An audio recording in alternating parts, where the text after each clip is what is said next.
नमस्कार। आज के इस खास एक्सप्लेनर में हम एक ऐसी रोंगटे खड़े कर देने वाली कहानी पर बात करेंगे जो दशकों से एक गांव की पहचान बनी हुई है। जरा इमेजिन कीजिए, रात के ठीक 12 बजे हैं, हर तरफ एक अजीब सा सन्नाटा पसरा है और गांव के ठीक बाहर एक बहुत पुरानी खंडर सी इमारत खड़ी है। अचानक बिना किसी हवा के उस हवेली के टूटे हुए दरवाजे अपने आप चरमराने लगते हैं।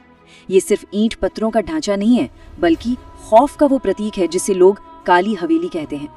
आज हम इस हवेली के पीछे के रहस्य और वहां घटी उस भयानक रात की घटना को पूरी तरह से डिकोड करने वाले हैं। तो चलिए इस कहानी की गहराई में उतरते हैं। जरा इस बात पर गौर कीजिए, जो भी अंदर गया कभी पहले जैसा लौट कर नहीं आया। ये सिर्फ कोई रैंडम लाइन नहीं है, बल्कि वो गहरी दहशत है जिसने पूरे गांव को जकड़ रखा है। सोर्स से मिली जानकारी के मुताबिक काली हवेली की सबसे भयानक अफवाह यही है कि ये जगह लोगों को हमेशा के लिए बदल लेती है या शायद निगल ही जाती है। ये एक ऐसा साइकोलॉजिकल डर है जो पीढ़ियों से लोगों के दिलों में बसा है, और यही डर हमें ये सोचने पर मजबूर करता है कि आखिर उन दीवारों के पीछे ऐसा क्या छिपा है जो इंसानी समझ से बिल्कुल बाहर है। काली हवेली की किंवदंती और संशयवादी पत्रकार का प्रवेश। अब देखिए, हर डरावनी कहानी में एक ऐसे इंसान की जरूरत होती है जो डरता वरता नहीं है, जो इन सब बातों को महज अंधविश्वास मानकर सिरे से खारिज कर देता है। और यहाँ एंट्री होती है आरव की। आरव शहर का एक यंग और बेहद कॉन्फिडेंट जर्नलिस्ट है। गांव वालों की दहशत और सदियों पुरानी बातें उसके लिए सिर्फ एक अच्छी स्टोरी से ज्यादा कुछ नहीं थी। अपने हाथ में बस एक टॉर्च और एक कैमरा लिए वो सच्चाई को बेनकाब करने के इरादे से उस हवेली की ओर चल पड़ता है। यहाँ सबसे दिलचस्प बात ये है कि दो बिल्कुल अलग विचारधाराओं का सीधा टकराव हो रहा है। एक तरफ गांव वालों का वो गहरा डर है, जिनके लिए वो हवेली एक शापित भूमि है, एक जिंदा बुराई, और दूसरी तरफ है आरव का प्योर लॉजिक। उसके लिए ये सिर्फ ईंट पत्थर से बनी एक पुरानी खाली बिल्डिंग है और कुछ नहीं। आप साफ देख सकते हैं कि कैसे मॉडर्न लॉजिक और सदियों पुराना खौफ आमने सामने खड़े हैं, और इसी लॉजिक के साथ आरव बिना किसी डर के उस टूटे दरवाजे से अंदर कदम रखता है। और फिर जैसे ही आरव अंदर अपना पहला कदम रखता है, धड़ाम, पीछे का वो भारी भरकम दरवाजा पूरी ताकत से एक जोरदार झटके के साथ बंद हो जाता है। ये सिर्फ एक दरवाजे का बंद होना नहीं था, ये एक ऐसी लाइन क्रॉस करना था जिसके बाद वापसी का कोई रास्ता नहीं बचता। बाहर की सुरक्षित दुनिया और लॉजिक पीछे छूट चुके हैं, और अब आरव हवेली के जाल में पूरी तरह से फंस गया है। लिटरली ये वो मोमेंट है जहां उसका सारा तर्क और कॉन्फिडेंस ताश के पत्तों की तरह ढहना शुरू हो जाता है। ठंड में कैद। दरवाजा बंद होते ही हवेली के अंदर का माहौल एकदम से पलट जाता है। दरवाजा बंद हुआ नहीं कि हवा अचानक बर्फ जैसी ठंडी हो गई। ये कोई नॉर्मल मौसम का बदलना नहीं था।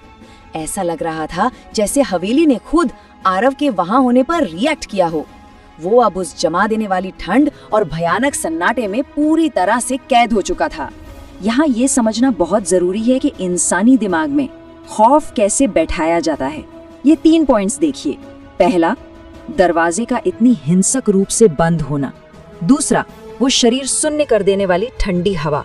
और तीसरा, जो शायद सबसे डरावना है, दीवारों पर टंगे पुराने चित्र। आरव को ऐसा महसूस होने लगा जैसे उन पेंटिंग्स की पुरानी बेजान आंखें उसके हर कदम का पीछा कर रही हों। लगातार किसी के घूरने का ये एहसास किसी को भी पागल करने के लिए काफी है ना? अब यहाँ जो सबसे दिलचस्प बात उभर कर आती है वो है ऑडिटरी हॉरर, यानी आवाजों का इस्तेमाल।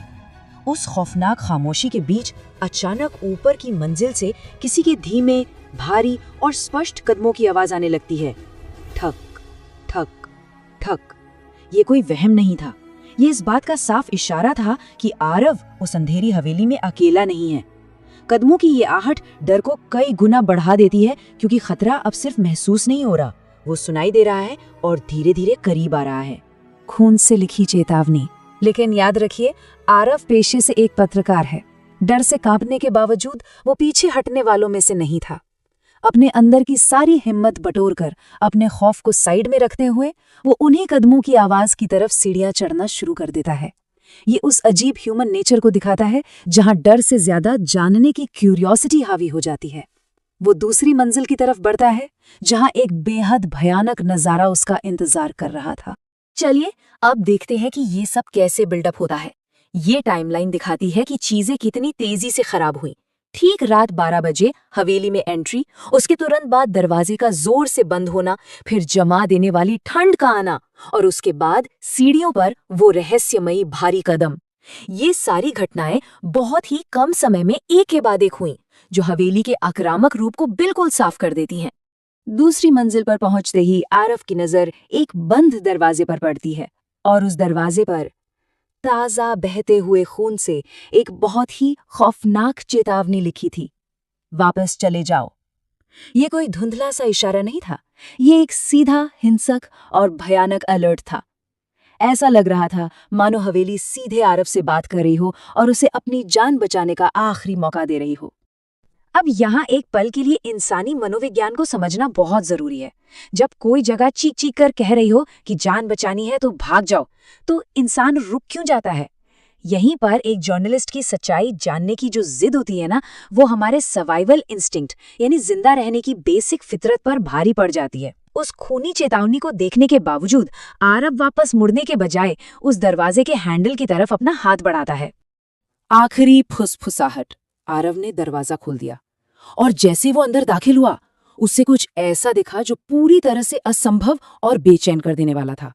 कमरे के बिल्कुल बीचों बीच एक बहुत पुरानी लकड़ी की कुर्सी रखी थी और वो कुर्सी अपने आप आगे पीछे हिल रही थी, जबकि पूरे कमरे में दूर दूर तक कोई इंसान नहीं था। ऐसा लग रहा था जैसे कोई अदृश्य ताकत उस कुर्सी पर आराम से बैठी हो। और तभी बिल्कुल उसी वक्त आरव के हाथ की टॉर्च अचानक बंद हो जाती है। पूरा कमरा एक झटके में घुप अंधेरे में डूब जाता है। वैसे एक बात तो है, ये साइंस का कौन सा अजीब नियम है कि हॉरर कहानियों में या भूतों के ठीक सामने आने पर ही हमारी इन भरोसेमंद टॉर्च की बैटरियों को धोखा देना होता है, मतलब बिल्कुल गलत टाइमिंग पर। खैर, आरव अब उस भयानक जमी हुई खामोशी में पूरी तरह से अंधा हो चुका था। उस घने घुटन भरे अंधेरे में जहां आरव को अपना हाथ तक दिखाई नहीं दे रहा था, तभी कुछ ऐसा हुआ जिसने उसकी रूह कंपा दी। बिल्कुल उसके कान के पास, इतने करीब कि उसे उस आवाज की ठंडी हवा तक महसूस हो रही थी। किसी ने एक बेहद सर्द और धीमी आवाज में फुसफुसाया, तुम बहुत देर से आए हो। वो आवाज कहीं दूर से नहीं, बिल्कुल उसके बगल से आ रही थी। और इसी भयानक सन्नाटे के साथ ये एक्सप्लेनर हमें इस खौफनाक मोड़ पर लाकर छोड़ देता है। अब सोचने वाली बात यह है, क्या आरव कभी उस हवेली से बाहर निकल पाया? क्या गांव वालों की वो सदियों पुरानी अफवाह सच साबित हुई कि जो अंदर गया वो लौटकर नहीं आया? क्या भविष्य में कभी किसी को आरव का वो कैमरा मिलेगा जिसमें शायद उस रात का सच कैद हो? और सबसे बड़ा सवाल, उस अंधेरे में गूंजने वाली आखिरी फुसफुसाहट, तुम बहुत देर से आए हो, का असली मतलब क्या था? क्या हवेली किसी का इंतजार कर रही थी? इन सवालों के जवाब शायद हमेशा के लिए काली हवेली की उन डरावनी दीवारों में दफन हो चुके हैं। आज के इस एक्सप्लेनर में हमारे साथ जुड़ने के लिए शुक्रिया और याद रखिए, कभी-कभी कुछ बंद दरवाजों को बंद ही रहने देना चाहिए।